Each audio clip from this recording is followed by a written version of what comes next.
Fyrst skal frægan nefna Einar Má Guðmundsson sem komið með nokkuð stóra skáldsögu eftir, það dálítið hlé frá því að hann hefur náttúrulega verið að skrifa pólitískar bækur, svona pólemískar bækur, og nú hann komið með skáldsögu sem heitir Íslenskir kongar og þetta ættarsaga, saga af plássi sem hann nefnir Tangavík og þetta tegir sig alveg yfir 200 ár eða rúmlega það. Þetta fyrir aftur á 18. öld. Já. Svo elsti Knútseninn, hann tekur upp ættarnafni í Kaupmannahöfn, minni mig, 1768, ég fer ekki rangt með. Já, þar sem hann að eigra frekar skringilega ástandi. Já, kemur próflaus og fullur heim. Já, sem var nú ekki alveg einstakt. En hvernig, sko, eins og ég segi, þetta er dálítið stórt í sniðum hjá honum og ég held einhvern veginn að margir hafi svona verið að vonast til þess að Einar færi í svona þennan gír, sko, af því að hann hefur oft verið með svona stór viðfangsefni. Já, hann í ágætu stuði og eins og þú segir, hann að segja svona frá smákóngum og kannski svona snertir ýmsa viðburði í okkar sögu í leiðinni og svona kannski hvernig smákónga vinna, þeir eru í rétta flokknum og afla sér fjár með ýmsu móti og þeim gengur vel og þeim gengur illa. Og svo hann að segja líka sögu, svona alltaf kostulega sögu af plássi og einmitt sko sögumaðurinn svona málgefinn náungi á aldur við Einar og skemmtlegur, hann tekur stundum smá útúrdúra og að því hann langar bara til að segja frá því. Já. Og það er alltaf gaman að hann í svona eins og maður segir afslöppuðum gír í sögunni og það finnst mér mjög gott. Já. Og þetta nær náttúrulega alveg fram í hruni þegar plássið orðið gjaldþrota í lokin, en maður svona hefur á tilfinninguna að þetta sé eitthvað sem hann geti sko, og hann sagði þannig reyndar hérna í viðtölum daginn, hann geti jafnvel unnið meira með þetta sögusvið og þessa fjölskyldu. Já, sko, ég mjög hrifin af galsanum í þessari bók. Maður veit aldrei hvert sögumaður fer með mann, það eina sem maður getur nokkurn veginn vissum er hann skemmtir manni.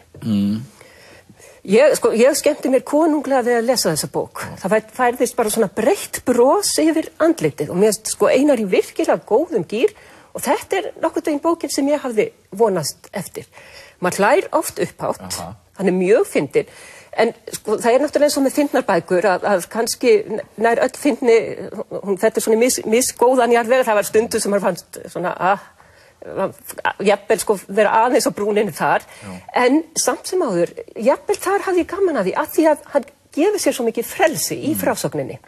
Svo eru þarna atburðir sem tengjast íslensku þjóðfélagi og þá sýnir hann, sko, hann var náttúrulega búinn að skrifa 2 bækur um þjóðfélagsmál og pólitík og hann nýtir sér það vel í þessari bók og hittir verulega í mark og ég get ekki lesið þetta sem flokkspólitíska bók þó að flokkurinn hann sé með stórum staf og sé greina sjálfstæðisflokkurinn. Þá held ég að sjálfstæðismenn þeir eigi nú hafa það mikinn húmor fyrir sjálfum sér að þeir geti skemmt sér. Já, ég var einmitt að velta svona, sko, hvað þessi bók? Hún sumuleyti kannski bara greining á því hvernig við svona erum lent svona, þetta svona misþroska þjóðfélag sem hefur tekið ýmsa spretti, ýmsa áttir og þetta kannski bara svona dæmigerð svona fjölskylda sem svona finnum dálítið til sín og það er dálítið gaman þarna Ástvaldur Knútsen, það er dálítið pakkja muna þessi nöfn, hann er hérna sjóari og hann hefur náttúrulega á bakinu björgunarafrek og það er svona típiskir hlutir og hetjusagnir.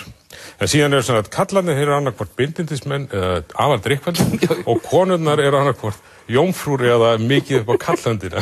Ég fór nú svona stundum að hugsa Vestmannaeyjar eða einhverja svona verstöð. Þetta er bara ónefnd verstöð einhvers staðar svona lands, en þetta er náttúrulega smækkumynd af Íslandi í raun og veru. Það var að vísa píldi skemmtilegt sko að leika sér með það að hérna sögurnar Guðbergs, svo nefndar Tangasögur, kenndar við Grindavík, síðan Keflavík sem að gæti verið þetta pláss heitir Tangavík. Þetta er eiginlega svona laglega svona vísun í Guðberg með glott út í annað. En þetta er bara dægilega skemmtileg bók. Þetta er alveg stór skemmtileg bók.